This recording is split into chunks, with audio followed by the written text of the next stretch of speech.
My childhood crush that rejected me suddenly declares she wants to be with me, just as I was about to propose to her younger sister. I am Victor, 26 years old, and my childhood friend, Amelie, is also 26. We are both from Las Vegas, Nevada. We grew up knowing each other since we were children, and our families eventually became close-knit, celebrating our birthdays, Christmas, and New Year's together. For as long as I can remember, I've always been in love with Amelie. She knew it, as did our families. Our parents always joked and made references that one day we could get married and unite our families even more. When we were 15 years old, I confessed my love to Amelie, but she rejected me. She said she didn't want it to affect our great friendship and that perhaps in the future, we could try something. Heartbroken, I accepted it. When we were 18 years old, about to enter college in Pasadena, I confessed my love to Amelie again, but she said no. She wanted to live life. She said she was going to college in Los Angeles, which surprised me since we were both supposed to have sent our applications to the University of Pasadena. Pasadena is in California, just like Los Angeles, but I was shocked by what Amelie told me. I didn't think she had those thoughts. She went on to tell me that one of her friends, with whom she was also going to Los Angeles, told her to live her life, saying that university education was the best way to grow up as a person. This way, she could experience everything, and when she entered marriage, she would do so without any regrets. She encouraged me to do the same and said that when we met again, we would be ready to start something. I didn't say anything in response, I just nodded since I understood that Amelie didn't view relationships and commitment the same way I did. This is how I started my university life with a broken heart. From time to time, I would look at Amelie's social networks and see how she posted pictures of the parties she attended at the university with other boys and girls.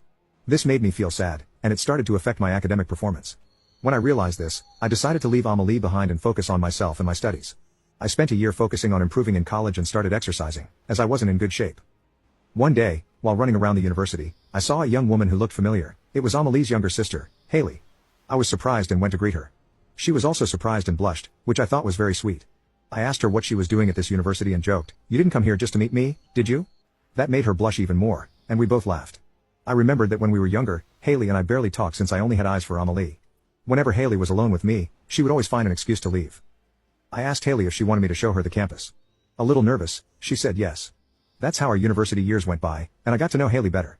I was surprised to see how much we had in common, and over time, I realized I liked her. I loved the way she looked at me and convinced her to exercise with me. Unlike Amelie, Haley had always been on the lighter side, and I was amazed by the incredible transformation she underwent.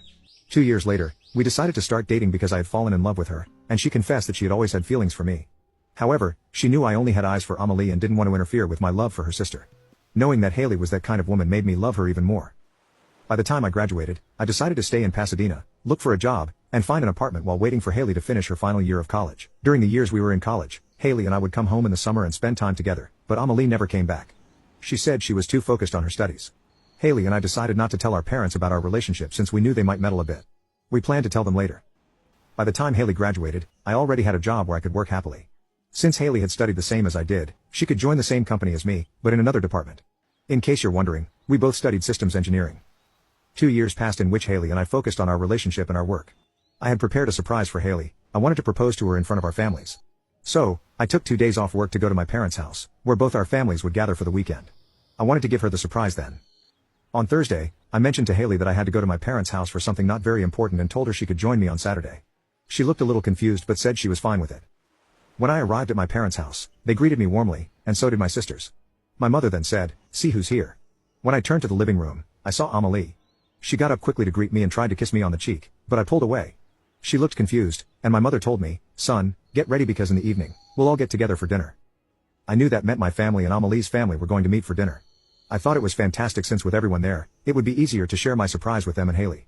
I spent the rest of the day talking with Amelie and was surprised by everything she said, how much fun she had at parties and how she had hooked up with a lot of guys. She talked about it as if it had been a great experience and even said, "I hope you had a good time too," while winking at me. I couldn't believe everything she was saying. I just replied that I had a great time as well. That night, I told my parents I wanted to talk to them about something very important. They said, "Yes, we think we know what it is," and laughed. I thought Haley must have told them about our relationship. When we were at dinner, with Amelie's parents on one side and mine on the other, I tried to get everyone's attention. I wanted to say something important, and Amelie's mother and mine turned to look at me and smiled, which made me a bit nervous. But before I could say anything, Amelie spoke up and said, "Don't worry, Victor, I'll say it."